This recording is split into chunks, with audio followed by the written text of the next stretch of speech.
கல்யாணம் ஆகி 30 வருஷமா மேக்கப் போட நம்ம ஹீரோயின் இன்னைக்கு டிவோர்ஸ் ஆக போற நேரத்துல மேக்கப் போடுறாங்க. ஆக்சுவலா நம்ம ஹீரோயின் அவளோட ஹஸ்பண்ட் அவளோட பையனுமே வெறுக்க ஆரம்பிச்சிருக்காங்க. இவங்க சமைச்ச ஆசையை கொண்டு வந்து வச்சா கூட உன் முகத்தை பார்க்கவே பிடிக்கல, எப்ப பார்த்தாலும் ஒரு அழுக்கான ட்ரெஸ் போட்டு சுத்துற. இப்ப நான் ஒரு பெரிய கம்பெனியோட டைப் பண்ண போறேன், அந்த கம்பெனிக்கு வேற உன்னை கூட்டிட்டு வேற போகணுமா, நீ என் வைஃப்னு காமிக்கவே எனக்கு அசிங்கமா இருக்குன்னு சொல்றான். இப்ப அவனோட பையனும் உன்னை எனக்கு அம்மான்னு சொல்லவே அசிங்கமா இருக்கு, நீ கொஞ்சம் கூட அழகா இல்லைன்னு சொல்றான். கேட்டதுமே ஹீரோயினுக்கு மனசே சுக்குநூறா உறைஞ்சு போயிடுது. ஏன்னா ஹீரோயின் ஒரு பணக்கார வீட்டு பொண்ணு, அவளோட ஹஸ்பண்ட கல்யாணம் பண்ணிக்கிட்டு சொத்தையுமே விட்டுட்டு அவங்க அப்பா பேச்சு கேட்காம இவன் வந்து கல்யாணம் பண்ணிருப்பா. அவங்க அப்பாவும் ஆளுங்களை அமைச்சு அடிக்கடி கூப்பிட்டு இருப்பாரு. ஆனா அவ போமாட்டா, தன்னோட ஹஸ்பண்டுக்கு ஹெல்ப் பண்ணுங்கிறதுக்காக தொடக்கிற வேலை கூட போயிருப்பா. அப்படிப்பட்ட ஹீரோயினே அவ ஹஸ்பண்ட் டைவர்ஸ் பண்றதுக்கு முடிவு பண்ணிடுறா. ஹீரோயினுக்கு இதை கேட்டு மனசு ரொம்ப கஷ்டமா இருக்கு. இப்ப அவளுக்கு திடீர்னு உடம்பு சரியில்லாம போகுது.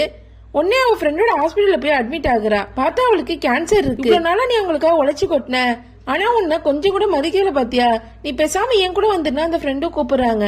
ஆனா ஹீரோயின் பையனே ஹஸ்பண்டும் சும்மா கோவத்துலதான் பேசிருப்பாங்க. நான் வீட்டுக்கு போறேன், எனக்கு உடம்பு சரியில்லைன்னு தெரிஞ்சா அவங்க துடிச்சு போயிடுவாங்கன்னு சொல்லிட்டு வீட்டுக்கு போறா. ஆனா அங்க பார்த்தா அந்த ஹஸ்பண்ட் ஹீரோயின் தான் டிவோர்ஸ் பண்ண போறமேன்னுட்டு வேற ஒரு பொண்ணு கூட கடலை போட்டுட்டு இருப்பான். ஹீரோயினை பத்தியும் தப்பா பேசிக்கிட்டு இருப்பான். ஹீரோயின் இதுக்கு மேல இந்த வாழ்க்கையில வாழ வேண்டாம்னு முடிவு எடுக்கிறா. டிவோர்ஸ் அக்ரிமெண்ட்ல சைன் போட்டுட்டு அடுத்த நாள் வீட்டை விட்டு வெளியே போறா.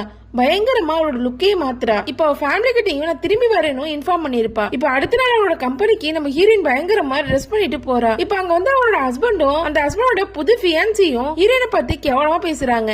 என்ன வேற எவனாவது புதுசா கிடைச்சிட்டானா, பயங்கரமா ட்ரெஸ் பண்ணிருக்கேன்னு ரொம்ப கேவலமா பேசுறாங்க. ஹீரோயினுக்கு ஒரு கட்டத்துக்கு மேல பயங்கர கோவம் வருது. உங்களுக்கு நான் யாருன்னு கூடிய சீக்கிரத்தையே காட்டுன்னு சொல்லிட்டு இந்த இடத்த விட்டே கிளம்புறா. இப்ப ஹீரோயின் ஹஸ்பண்ட் அவளோட ஃபியான்சி கிட்ட நான் ஒரு பெரிய கம்பெனில டைப் வைக்க போறேன்னு சொன்னல, அந்த ஃபங்க்ஷனுக்கு இன்வைட் பண்ணிருக்காங்க, நம்ம 2 பேரும் போலாம், பையனையும் கூட்டு போலாம்னு சொல்லி அவங்களும் கிளம்பி போறாங்க. இப்ப அந்த கம்பெனியோட மேனேஜர் எங்க பாஸோட பொண்ணுதான் இனிமே எல்லா பொறுப்பையும் ஏத்துக்க போறாங்கன்னு சொல்லி ஹீரோயின் பேரை சொல்லி கூப்பிடுறாங்க.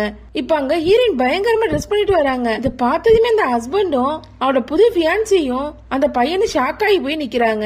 ஏன்னா இவ்வளவு வருஷமா நம்ம கேவலம் நடத்துற ஒருத்தி இவ்வளவு பெரிய ஆளுங்கிறத அவங்களால நம்பவே முடியல.